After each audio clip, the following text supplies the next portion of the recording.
आज की हमारी जो क्लास है वो इलेक्ट्रीशियन थ्योरी की है, ITI सेकेंड ईयर क्लास 30। कौन सी है? क्लास 30 है। टारगेट ITI एग्जाम 2023 जो हम लोग का 2023 में एग्जाम होने हैं उसी को टारगेट करके अच्छा से अच्छा स्कोर करें, इसलिए क्लास चलाई जा रही है। टारगेट क्या है? ITI एग्जाम 2023 जो होने हैं उसमें अच्छा से अच्छा स्कोर हासिल करें। इस क्लास से संबंधित PDF ऑनलाइन मार्क टेस्ट यदि आप फ्री में चाहते हो तो आप www.globaliti.org पर जाकर इस सुविधा का लाभ ले सकते हो। आज हमारी 13 क्लास है। इसके पहले कितनी क्लास हो गई? 29 क्लासेस हो चुकी हैं। आप लोग पीछे क्लास रिवाइज करते रहिए ताकि आगे क्लास आप लोग ज़्यादा बेहतर तरीके से समझ पाएँ। यदि पीछे वाला रिवाइज नहीं करेंगे तो आगे की चीज़ें आप पकड़ नहीं पाएंगे। चलते हैं आज के अपने पहले क्वेश्चन की। और आज का हमारा पहला क्वेश्चन पूछा है, what is the function of VSI drive. VSI drive का फंक्शन क्या है? तो VSI ड्राइव का फंक्शन होता है AC to AC कन्वर्जन। क्या होता है? AC to AC conversion. उसके बाद चलते हैं अगले क्वेश्चन की ओर। Why the AC drive are mostly use process plant. क्यों AC ड्राइव ज़्यादातर प्रक्रिया संयंत्र में उपयोग किया जाता है? तो जो आपके प्रक्रिया संयंत्र होते हैं बड़े बड़े, देखो आपके जो ड्राइव सिस्टम होते हैं दो प्रकार के होते हैं, आप जानते हैं AC ड्राइव और DC ड्राइव। AC ड्राइव और DC ड्राइव। AC ड्राइव और DC ड्राइव दो प्रकार के होते हैं। अगर दोनों में कंपैरिजन की बात करें तो DC ड्राइव हर चीज़ में अच्छा है, हर चीज़ में अच्छा है। लागत कम होती है, इसकी लागत कम होती है, आकार कम होता है। DC ड्राइव सिस्टम का भार कम होता है। और उसके बाद लेकिन इसमें एक ड्राबैक को हम कलर चेंज करके लिखते हैं क्या, कि इसकी जो मेंटेनेंस कास्ट है, मरम्मत लागत अत्यधिक है। और फिर एक बड़े पैमाने पर यूज करना भी थोड़ा सा कॉम्प्लिकेटेड है। तो इसका जो मेन ड्रॉबैक है कौन सा है? मरम्मत लागत अत्यधिक है। बात की जाए AC ड्राइव सिस्टम की, AC ड्राइव सिस्टम में जैसे आप क्या आते हैं, सिंक्रोनस मोटर या इंडक्शन मोटर वगैरह में गति का नियंत्रण होता है, और या बड़े औद्योगिक संस्थान वगैरह में, औद्योगिक जो आपका इंडस्ट्रियल है वहाँ पे AC ड्राइव सिस्टम यूज करते हैं। बात की जाए DC ड्राइव सिस्टम की, तो DC ड्राइव सिस्टम हर मामले में बेहतर है AC ड्राइव सिस्टम से, लेकिन सबसे बड़ा जो ड्रॉबैक है, क्या ड्रॉबैक है, कि इसकी मरम्मत लागत बहुत ज़्यादा है, इसलिए हम इसको प्रोसेस प्लांट में यूज नहीं करते हैं। यहाँ पे दिया हुआ होगा easy to operate, robust the construction, very high starting torque, maintenance free, long life. इसका राइट आंसर कौन सा हो जाएगा? AC में सबसे अच्छा यही होता है, मेंटेनेंस बहुत कम होता है और लाइफ उसकी ज़्यादा होती है। किसकी? AC से। भाई जब सीधी सी बात, जब इसमें मेंटेनेंस नहीं होगा तो इसकी लाइफ ज़्यादा होगी। जिस चीज़ में मेंटेनेंस की आवश्यकता नहीं होगी इसका मतलब वो लॉन्ग लाइफ वाली चीज़ है। DC में मेंटेनेंस बराबर करना पड़ता है DC ड्राइव सिस्टम में। और जब मेंटेनेंस करोगे तो उसमें कास्ट आपकी लगेगी ही लगेगी। उसके बाद अगला क्वेश्चन दिया, how the base speed of DC shunt motor can be increase by using DC drive. DC drive का उपयोग करके DC शंट मोटर की आधार गति कैसे बढ़ाई जा सकती है? How the base speed of DC shunt motor can be increase by using DC drive.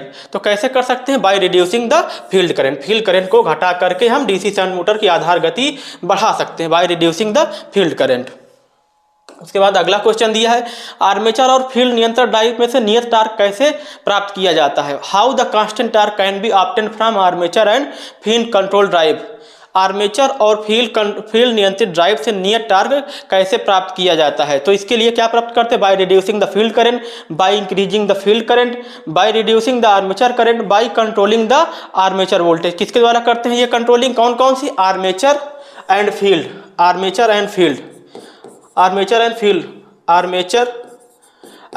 के सापेक्ष जो आपको कांस्टेंट टार्क पाना है, आर्मेचर एंड फील्ड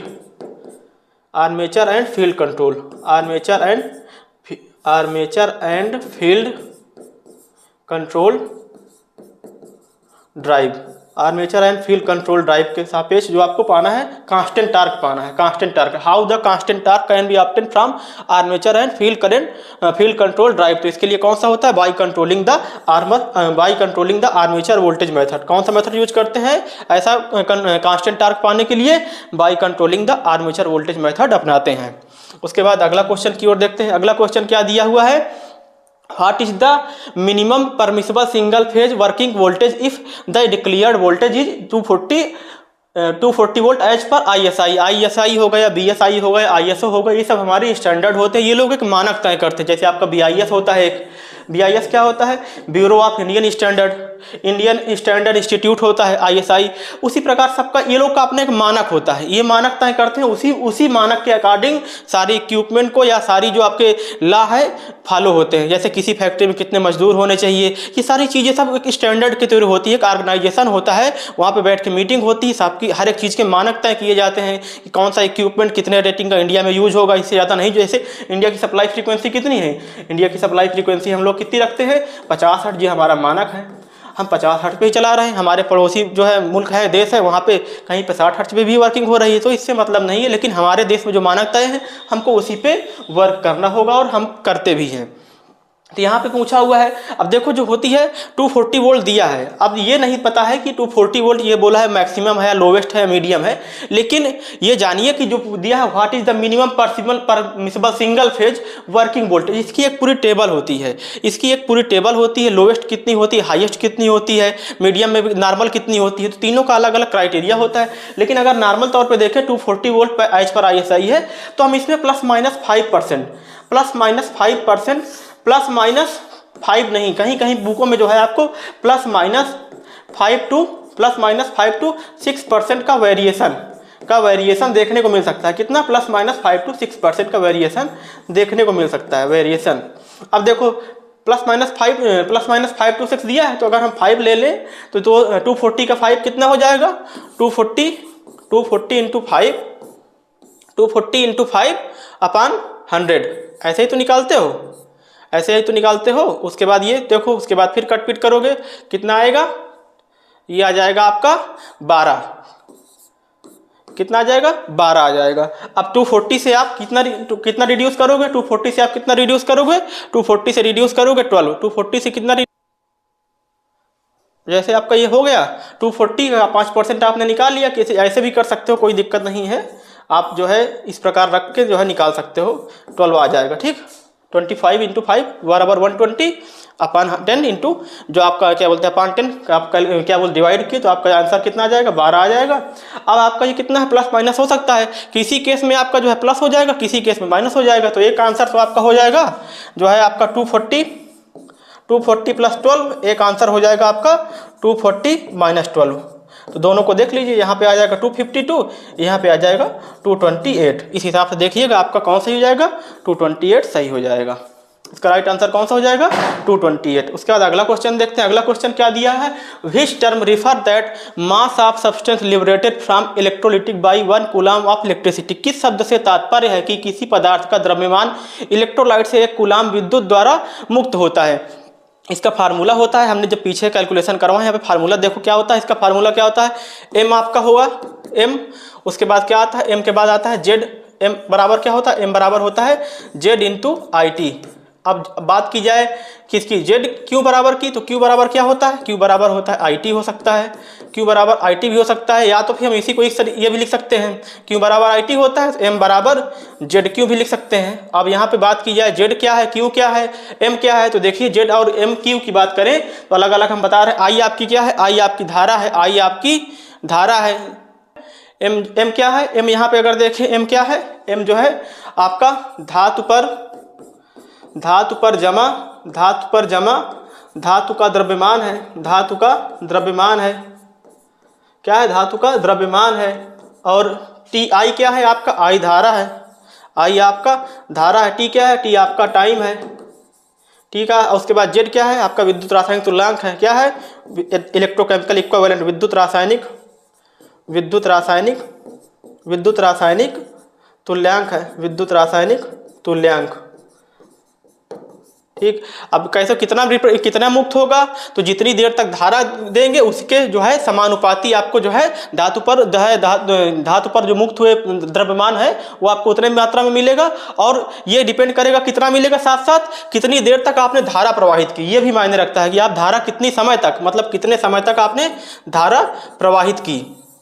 अब इसके बाद इतना सब जानने के बाद देखते हैं क्वेश्चन से। किस शब्द से तात्पर्य है कि किसी पदार्थ का द्रव्यमान इलेक्ट्रोलाइट से 1 कूलम विद्युत द्वारा मुक्त होता है? इलेक्ट्रोलिसिस, इलेक्ट्रोप्लेटिंग, इलेक्ट्रोकापिंग, उसके बाद जो है इलेक्ट्रोकेमिकल इक्विवेलेंट। तो इसका राइट आंसर क्या हो जाएगा?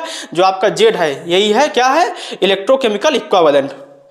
इलेक्ट्रोकेमिकल इक्विवेलेंट से किस शब्द से तात्पर्य है? तो इलेक्ट्रोकेमिकल इक्विवेलेंट से तात्पर्य है कि किसी पदार्थ का द्रव्यमान इलेक्ट्रोलाइट से 1 कूलम विद्युत द्वारा मुक्त होता है। ये किससे रिप्रेजेंट होता है? Electrochemical ECE. कभी कभी बुकों में आपको यही लिख देता है ईसीई, इलेक्ट्रोकेमिकल इक्विवेलेंट। उसके बाद चलते हैं अगले क्वेश्चन की ओर। अगले क्वेश्चन दिया है what is the full form of abbreviation UPS. UPS का फुल फॉर्म पूछा हुआ है। तो यूपीएस का फुल फॉर्म आप लोग वैसे पढ़े होंगे, जानते होंगे। यदि नहीं जानते हैं तो जानिए अनइंटरप्टेड पावर सप्लाई। क्या होता है uninterrupted power supply? Uniform unregulated, ये दिया है अनइंटरप्टेड पावर सप्लाई, इसका फुल फॉर्म होता है। आप लोग याद रखिएगा, लाइफ टाइम काम आने वाली चीज है। उसके बाद अगला क्वेश्चन दिया विच इज फ्रीक्वेंसी कन्वर्टर। आवृत्ति कन्वर्टर कौन सा है? तो जो आपके देखिए हर एक चीज़ में कन्वर्टर होता है, कोई सप्लाई कन्वर्टर होता है, कोई फ्रीक्वेंसी कन्वर्टर होता है, कोई स्पीड कन्वर्टर होता है। ठीक है, तो यहाँ जो आपका रेक्टिफायर क्या करता है? रेक्टिफायर क्या करता है? रेक्टिफायर क्या करता है? एक प्रकार का supply converter AC to DC करता है। और क्या बोलते हैं उसके बाद बात की जाए, ये क्या बोलते हैं DC टू AC कन्वर्टर कौन सा होता है? जैसे आपका कोई DC सप्लाई है तो आपको ये आपके कौन होते हैं? ये आपके इन्वर्टर होते हैं। उसके बाद बात की जाए क्या बोलते हैं साइक्लो कन्वर्टर की, तो साइक्लो कन्वर्टर क्या करता है? साइक्लो कन्वर्टर आपका क्या करता है? सप्लाई में वेरिएशन लाता है। आपकी जो विच इज फ्रीक्वेंसी कन्वर्टर, तो जो आपकी जो सप्लाई फ्रीक्वेंसी होती है वोल्टेज की सप्लाई फ्रीक्वेंसी, वोल्टेज की सप्लाई आवृत्ति, वोल्टेज की सप्लाई आवृत्ति में परिवर्तन लाता है। वोल्टेज की सप्लाई आवृत्ति में परिवर्तन लाता है। कौन? साइक्लो कन्वर्टर परिवर्तन लाता है। मतलब कि वोल्टेज की सप्लाई आवृत्ति में परिवर्तन लाने वाले इक्विपमेंट को हम क्या बोल सकते हैं? हम उसको साइक्लो कन्वर्टर बोल सकते हैं। अब देखिए साइक्लो कन्वर्टर की बात किया है, अब यहीं पे थोड़ा सा हम और थोड़ा सा डीप में चले जाएं आप लोग के लिए। अब जैसे साइक्लो कन्वर्टर की बात किया है, यहाँ पे थोड़ा छोटा कर देते हैं, इधर शिफ्ट कर दिए हैं। अब जैसे साइक्लो कन्वर्टर दिया है, साइक्लो कन्वर्टर आपसे पूछ ले कितने प्रकार के होते हैं, तो आप बताओगे साइक्लो कन्वर्टर भी हमारे 2 प्रकार के होते हैं। साइक्लो कन्वर्टर कितने प्रकार के होते हैं? 2 प्रकार के होते हैं। कौन कौन से होते हैं? एक साइक्लो कन्वर्टर होता है आपका step up cyclo converter, step up cyclo converter. एक होता है आपका स्टेप डाउन साइक्लो कन्वर्टर, एक होता है आपका स्टेप डाउन साइक्लो कन्वर्टर। कह दो सर स्टेप अप और स्टेप डाउन साइक्लो कन्वर्टर में क्या अंतर है? जो स्टेप अप साइक्लो कन्वर्टर होता है, जैसे जो आपका इनपुट सप्लाई वोल्टेज की फ्रीक्वेंसी होगी, जो इनपुट में सप्लाई वोल्टेज की फ्रीक्वेंसी होगी, इनपुट में जो सप्लाई वोल्टेज की फ्रीक्वेंसी होगी, क्या? जो आपकी इनपुट में जो आपकी सप्लाई वोल्टेज होगा, सप्लाई वोल्टेज की फ्रीक्वेंसी, सप्लाई वोल्टेज की आवृत्ति, जो आपकी इनपुट में सप्लाई वोल्टेज की आवृत्ति होगी और जो आपके आउटपुट में होगी, जो आउटपुट में आपकी होगी, ये आपका इनपुट हो गया, जो आपका इनपुट है, जो आपका क्या है? आउटपुट में सप्लाई वोल्टेज की आवृत्ति की बात करना है, आवृत्ति पर विशेष ध्यान। आवृत्ति, तो जो आपकी जो आवृत्ति है आउटपुट में, जो आवृत्ति है ये ज़्यादा होगी किससे? इनपुट वाली से। किससे ज़्यादा होगी? इनपुट वाली से ज़्यादा होगी। किससे ज़्यादा होगी? इनपुट वाली से ज़्यादा होगी, मोर होगी। किससे?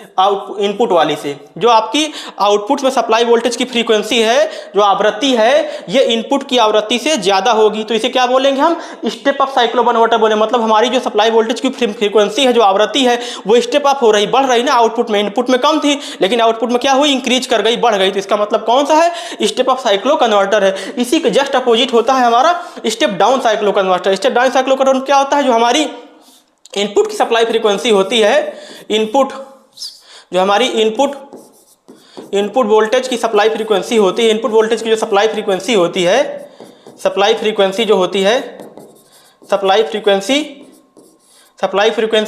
जो है यहाँ पे ज़्यादा होती है। अब हमें जैसे मान लीजिए सप्लाई फ्रीक्वेंसी है, अब इस सप्लाई फ्रीक्वेंसी को हमें घटाना है, तो वहाँ पे कौन सा लगाएंगे हम?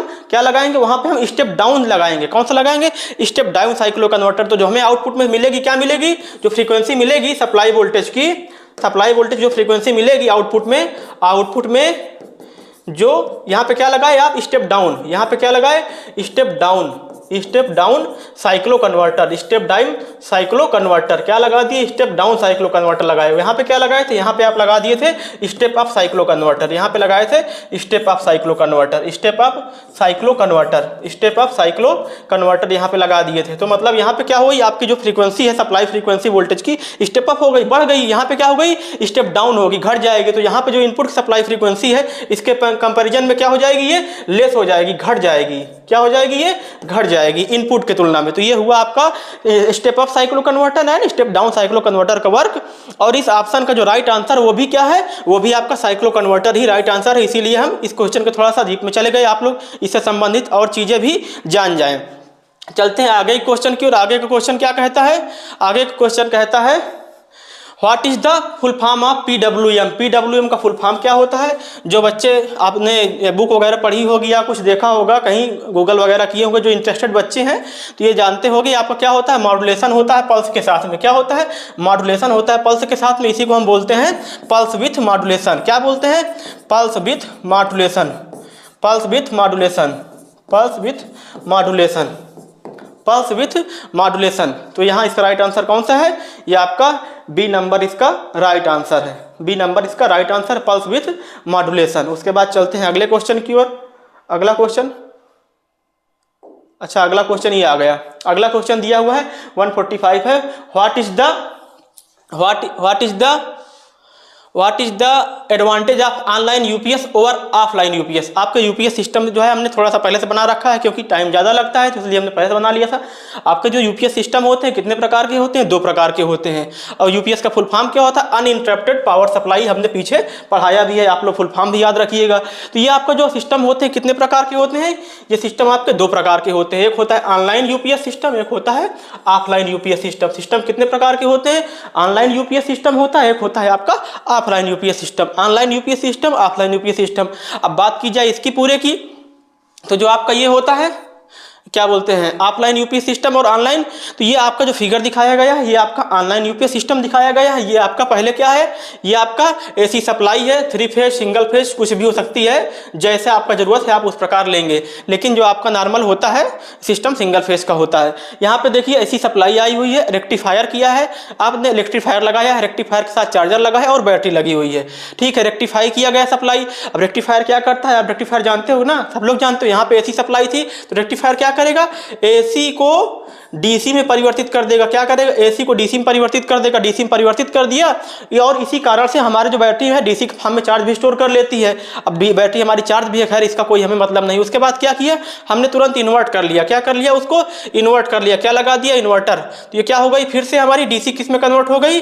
डीसी कन्वर्ट हो गई फिर से एसी में। डीसी फिर से कन्वर्ट हो गई एसी में। उसके बाद ये क्या लगा हुआ है? इसी को हम बोलते हैं स्थैतिक स्विच। इसी को हम बोलते हैं स्थैतिक स्विच। इसी को हम बोलते हैं स्थैतिक स्विच। इसको क्या बोलते हैं? इसको हम बोलते हैं स्थैतिक स्विच। स्थैतिक स्विच के बाद क्या लगा हुआ है? ये लोड लगा हुआ है। अब आपकी जो स्थैतिक स्विच है, एक स्थैतिक स्विच ये है, एक स्थैतिक स्विच ऊपर लगी हुई है, एक स्थैतिक स्विच ये लगी हुई है, 2 स्टैटिक स्विच लगी हुई है। स्टैटिक स्विच ये भी है। ये क्या है? ये भी एक स्टैटिक स्विच है। ये भी एक स्टैटिक स्विच है। ये भी एक प्रकार, ये भी एक स्टैटिक स्विच है। अब ये जो दिखाया गया है ये सिस्टम, ये कौन सा है? ये ऑनलाइन यूपीएस सिस्टम है। ऑनलाइन यूपीएस सिस्टम है। ऑनलाइन यूपीएस सिस्टम है। ये आपका ऑनलाइन यूपीएस सिस्टम है। तो इसमें ये देखोगे कि जैसे मान लीजिए, अब देखो एक स्विच ये लगी। अब अगर बात की जाए ऑफलाइन यूपीएस सिस्टम की, तो ऑनलाइन यूपीएस सिस्टम और ऑफलाइन यूपीएस सिस्टम में कोई विशेष अंतर नहीं होता। उसमें जो आपकी स्टैटिक स्विच है, कौन है? आपकी ये दोनों स्टैटिक स्विच है, इनकी पोजीशन चेंज हो जाती है। क्या हो जाती है? इनकी पोजीशन चेंज हो जाती है। इनकी पोजीशन केवल चेंज हो जाती है, पोजीशन में परिवर्तन हो जाता है। एक जो ऑन है वो ऑफ हो जाएगी, जो ऑफ है वो ऑन हो जाएगी, पोजीशन परिवर्तित हो जाती है। बाकी और कोई विशेष अंतर नहीं है। लेकिन जो अंतर है वो हम बताने जा रहे हैं। अंतर क्या है? ऑफलाइन यूपीएस पर ऑनलाइन यूपीएस का क्या फायदा है? अब चलो उसके बाद हम अभी नहीं बताएंगे, जब आपका ऑप्शन पढ़ोगे तो आपका खुद ही डाउट क्लियर हो जाएगा। उस पहला ऑप्शन दिया है supply constant power output, it gives constant output frequency, work on single phase और 3 phase supply, free from change over and transition problem. जैसे मान लीजिए किसी कारण से अगर ये आपका फेलियर हो रहा है तो आपका जो ऊपर से ये वाली सिस्टम है ये आपका क्या करता है? सीधे क्यों जुड़ा है? देखो ये आपका सीधे आपको क्या चाहिए? एसी सप्लाई चाहिए। यहाँ पे देखो ना, ना, आपने डीसी को कन्वर्ट किया एसी में, तो क्या करेंगे, स्टैटिक स्विच से आप क्या कर सकते हैं, सीधे आप लोड को सप्लाई ले सकते हैं। किसके द्वारा, स्टैटिक स्विच के द्वारा। तो यही सबसे ज़्यादा फायदेमंद है किसमें, ऑनलाइन यूपीएस सिस्टम में। ऑनलाइन यूपीएस सिस्टम में क्या फायदा है, सबसे ज्यादा बेनिफिशियल यही फायदा जो हमने आपको बताया। तो क्या हो जाएगा इसका राइट आंसर 145 का राइट आंसर कौन सा हो जाएगा, परिवर्तन और संक्रमण की समस्याओं से मुक्त रहते हैं। यदि कोई परिवर्तन आता है तो जो है उसमें क्या बोलते हैं, इफेक्ट नहीं पड़ता उसका, वो कंटिन्यू वर्क करता रहता है। जिसका राइट आंसर कौन हो जाएगा, free from change over and transition problem. उसके बाद चलते हैं अगला question, which electronic circuit used in automatic voltage stabiliser to produce constant output voltage. निरंतर आउटपुट वोल्टेज का उत्पादन करने के लिए स्वचालित वोल्टेज स्टेबलाइजर में किस इलेक्ट्रॉनिक सर्किट का यूज करते हैं। देखो, which electronic circuit which used in automatic voltage stabiliser produce constant output voltage, ये दिया हुआ है। तो देखो, अब कांस्टेंट आउटपुट वोल्टेज आपको मिलना चाहिए। जैसे ही आपको हमने एक एग्जांपल बताया था 2 दिन पहले वाली क्लास में, जो आपका दोलन पढ़ाए थे, ऑसिलेटर पढ़ाए थे, वहाँ पे क्या होता है, फीडबैक सिस्टम होता है। फीडबैक क्या होता है, कांस्टेंट फीडबैक उसे जो है क्या बोलते हैं, मिलता रहता है, कंटिन्यू फीडबैक मिलता रहता है। किससे, आउटपुट से उसे फीडबैक मिलता रहता है, और हमारा ऑसिलेटर वर्क करता है किसके, फीडबैक के प्रिंसिपल पे। यहाँ पे वही चीज़ पूछा है, which electronic circuit use automatic पद शब्द किया है ना, तो automatic voltage stabiliser to produce constant output voltage. तो इसके लिए हम क्या करें, हमें कांस्टेंट आउटपुट वोल्टेज चाहिए, तो इसके लिए क्या कर सकते हैं, रेक्टिफायर सर्किट यूज करेंगे, नहीं करेंगे। एम्पलीफायर सर्किट भी यूज करेंगे, ऑसिलेटर सर्किट भी यूज करेंगे, नहीं। इसके लिए हम यूज करते हैं किसका, फीडबैक सर्किट का। इसके लिए हम यूज करते हैं फीडबैक सर्किट का यूज करते हैं। अगला क्वेश्चन दिया हुआ है, स्वचालित वोल्टेज स्टेबलाइजर के लिए किस फीडबैक नेटवर्क का उपयोग किया जाता है। Which feedback network is use automatic voltage stabiliser. स्वचालित वोल्टेज स्टेबलाइजर के लिए किस फीडबैक नेटवर्क का यूज किया जाता है, current divide network, voltage divide network, tap transformer network, resistance temperate detector network. ये दिया हुआ है, आपके ऑप्शन दिया है, पूछा है स्वचालित वोल्टेज स्टेबलाइजर के लिए किस फीडबैक नेटवर्क को यूज करते हैं। तो उसके लिए हम यूज करते हैं वोल्टेज डिवाइडर नेटवर्क का। किसका यूज करते हैं, वोल्टेज डिवाइड नेटवर्क का यूज करते हैं। अगला क्वेश्चन दिया है, चरणबद्ध वोल्टेज स्टेबलाइजर में कौन सा विद्युत उपकरण वोल्टेज को सक्रिय कर रहा है। Why electrical device is actuating the voltage in stepped voltage stabiliser. चरणबद्ध वोल्टेज की बात किया है। चरणबद्ध वोल्टेज स्टेबलाइजर में कौन सा विद्युत उपकरण वोल्टेज को सक्रिय कर रहा है। तो कौन सा करता है, output transformer, over voltage transformer, under voltage relay, over voltage relay, और इन्हें कौन करता है, इसमें करता है ऑटो स्टेट। क्या करता है, चरणबद्ध वोल्टेज स्टेबलाइजर में कौन सा विद्युत उपकरण, तो चरणबद्ध स्टेबलाइजर में ऑटो स्टेट जो है क्या करता है, उपकरण वोल्टेज को सक्रिय करता है। विच इलेक्ट्रिकल डिवाइस, तो ये कौन सा है आपका, ऑटो स्टेट। अगला क्वेश्चन दिया है, what is the effect in internal resistance can be discharge. जो आपका डिस्चार्ज सेल है उसका इंटरनल रेजिस्टेंस क्या होगा। भाई डिस्चार्ज हो गया है ना सेल, एक समय होता है सेल चार्ज, एक समय होता है डिस्चार्ज। तो आप जब जानते हो जब सेल डिस्चार्ज होगा तो उसमें किसी प्रकार का चार्ज तो होगा नहीं, तो जब चार्ज नहीं होगा तो उसका मतलब उसके अंदर किसी प्रकार की करंट वगैरह नहीं है। तो क्या होगा, जब करंट नहीं है, डिस्चार्ज हो चुका है सेल हमारा, तो उसके लिए सब आप क्या करते हो, आप चार्ज करते हो। लेकिन अगर चार्ज है तो उस समय क्या होगा, जो आपके सेल का रेजिस्टेंस होगा इंटरनल वो कम हो जाएगा ना, क्योंकि वहाँ पे चार्ज स्टोर हो रहा है। तो इसका मतलब डिस्चार्ज है, तो इस समय वहाँ पे क्या हो जाएगा, चार्ज बिल्कुल नहीं रहेगा। तो इसका मतलब इंटरनल रेजिस्टेंस उसका क्या हो जाएगा, इंटरनल रेजिस्टेंस उसका इंक्रीज हो जाएगा, बढ़ जाएगा। इंटरनल रेजिस्टेंस बढ़ जाएगा क्योंकि सेल आपका डिस्चार्ज है, क्योंकि सेल हमारा डिस्चार्ज है, क्योंकि सेल हमारा डिस्चार्ज है, क्योंकि सेल हमारा डिस्चार्ज है, क्योंकि सेल हमारा डिस्चार्ज है। क्या है, सेल हमारा डिस्चार्ज है, सेल हमारा डिस्चार्ज कंडीशन में। तो इसका राइट आंसर कौन सा हो जाएगा, इंक्रीज हो जाएगा। एक डिस्चार्ज सेल का इंटरनल रेजिस्टेंस इंक्रीज हो जाएगा। लेकिन यदि सेल को हम वापस से चार्ज करते हैं तो फिर से उसका इंटरनल रेजिस्टेंस घट जाएगा, क्योंकि अब उसमें चार्ज स्टोर हो रहा है। ये हो गया। उसके बाद चलते हैं अगले क्वेश्चन की ओर। अगला क्वेश्चन दिया हुआ है, calculate the voltage and ampere hour for cell rated as 1.5 volt and 8 ampere hour are in parallel. तो देखो हम बताए थे इसका फार्मूला होता है सीरीज के लिए और पैरेलल के लिए। तो सीरीज की बात करें, यदि मान लीजिए हमारा सेल है, यदि हमारा सेल है कोई, यदि हमारे कोई सेल है, यदि क्या है सीरीज कनेक्शन में है, यदि हमारा सेल कोई सीरीज कनेक्शन में है तो इस किस प्रकार बनेगा, सीरीज का कॉम्बिनेशन कुछ इस प्रकार बनेगा। सीरीज का कॉम्बिनेशन आपका कुछ इस प्रकार होता है, सीरीज का कॉम्बिनेशन कुछ इस प्रकार होता है आपका, सीरीज का कॉम्बिनेशन कुछ इस प्रकार बनेगा। ठीक है, सीरीज का कॉम्बिनेशन कुछ इस प्रकार बनेगा, सीरीज का कॉम्बिनेशन कुछ इस प्रकार बनेगा आपका। अब उसके बाद बात की जाए पैरेलल की, तो पैरेलल कॉम्बिनेशन किस प्रकार होता है आपका? पैरेलल कॉम्बिनेशन इस प्रकार होते हैं आपके। पैरेलल कॉम्बिनेशन आपका इस प्रकार बनेगा, plus minus plus minus plus minus. ठीक है, आपका पैरेलल कॉम्बिनेशन कुछ इस प्रकार बनेगा। चलो थोड़ी जगह कम है, बना के दिखाते हैं। क्वेश्चन को थोड़ा ऊपर शिफ्ट कर दे। आपका ये आपका पैरेलल कॉम्बिनेशन इस प्रकार हो जाएगा। ये आपका पैरेलल कॉम्बिनेशन हो जाएगा।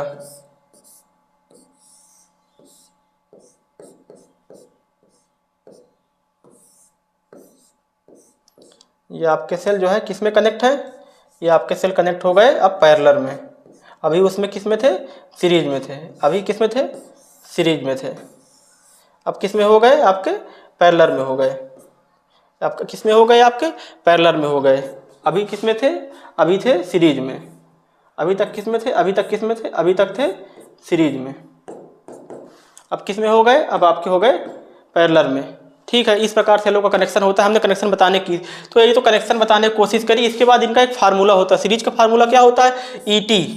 ईटी को बोले तो टोटल ईएमएफ। ईटी क्या बोलते हैं? Total EMF. ईटी को हम बोलते हैं टोटल ईएमएफ। तो इसका फार्मूला क्या हो जाता है सीरीज के केस में? E T equal to N E. N E क्या है? N E. एन आपका क्या है? Number of cell. ये एन क्या है? Number of cell. ई क्या है? आपका ईएमएफ है प्रत्येक सेल में जो है, क्या है? ईएमएफ। अब देखो ये हो गया number of cell. E T equal to यानी किसके? सीरीज के लिए फार्मूला होगा। बात की जाए पैरेलल के लिए, तो इसमें क्या होता है? ईटी इक्वल टू पैरेलल के लिए होता है टोटल ईएमएफ। ईटी का मतलब होता है टोटल ईएमएफ। ईटी का मतलब होता है टोटल ईएमएफ। वहाँ पर लिखा भी है शायद, ईटी का मतलब टोटल ईएमएफ, ये लिखा है। तो दो टोटल ईएमएफ इसके केस में क्या हो जाएगा? ईटी इक्वल टू ई होता है। समांतर का है ये समांतर का है, तो इसमें क्या होता है? ईटी इक्वल टू ई हो जाता है। ईटी इक्वल टू ई हो जाता है। टोटल ईएमएफ इक्वल टू प्रत्येक सेल का ईएमएफ। तो टोटल ईएमएफ इक्वल टू किसके बराबर हो जाता है? प्रत्येक सेल की ईएमएफ के बराबर हो जाता है। प्रत्येक सेल का ईएमएफ कितना दिया हुआ है आपको? यहाँ पे देखो, यहाँ पे दिया हुआ है, सर्किट हमने बनाया तो बता भी देते हैं कितना दिया है प्रत्येक सेल का। 1.5 वोल्ट। 1.5 वोल्ट प्रत्येक का कितना दिया है? 1.5 वोल्ट। 1.5 वोल्ट 1.5 वोल्ट 1.5 वोल्ट ये दिया हुआ है 1.5 वोल्ट। तो अब देखिए इसका कितना हो जाएगा? ईटी इक्वल टू क्या हो जाएगा? क्योंकि प्रत्येक सेल का ईएमएफ बराबर टोटल ईएमएफ होता है, तो ईटी इक्वल टू क्या हो जाएगा? 1.5 वोल्ट। ये हो गया। उसके बाद 4 सेल है, एक की कितनी? 8 एम्पियर आवर। 4 की कितनी हो जाएगी? 4 की हो जाएगी आपकी 32। तो इसका राइट आंसर कौन हो जाएगा? 1.5 volt and 32 ampere hour. Right answer कौन सा हो जाएगा? 1.5 वोल्ट एंड 32 एम्पियर आवर, ये इसका राइट आंसर हो जाएगा। तो ये हमारे कंप्लीट हो गए कितने? 150 क्वेश्चन कंप्लीट हो गए। उसके बाद हम फिर से नए क्वेश्चन लेकर नई सीरीज के साथ फिर आएंगे। आप लोग पढ़ते रहिए, रिविजन करते रहिए। यदि नहीं समझ में आता तो क्लास को रिवाइज करके देखिए, रिवर्स करके देखिए, थोड़ा सा बुक वगैरह का सहारा लीजिए, मित्रों का सहारा लीजिए, चीज़ें समझ में आएंगी। ऐसा कुछ भी सिलेबस नहीं बना दुनिया में जो आप लोग पढ़ना चाहें और वो समझ में ना आए। इस चैनल से यदि आपको कुछ जानकारी मिल रही है तो थोड़ा सा इसको लाइक, सब्सक्राइब और शेयर कर दो, या उन सब दोस्तों को भी बता दो जो इस सुविधा से वंचित है, ताकि वो सब भी लाभ ले सके। हम लोग इतनी मेहनत से आपके लिए क्लास लेके आते हैं, तो आप लोग का भी ये फर्ज बनता है कि आप लोग भी हम लोग के साथ मेहनत करें और हम लोग का सहयोग करें।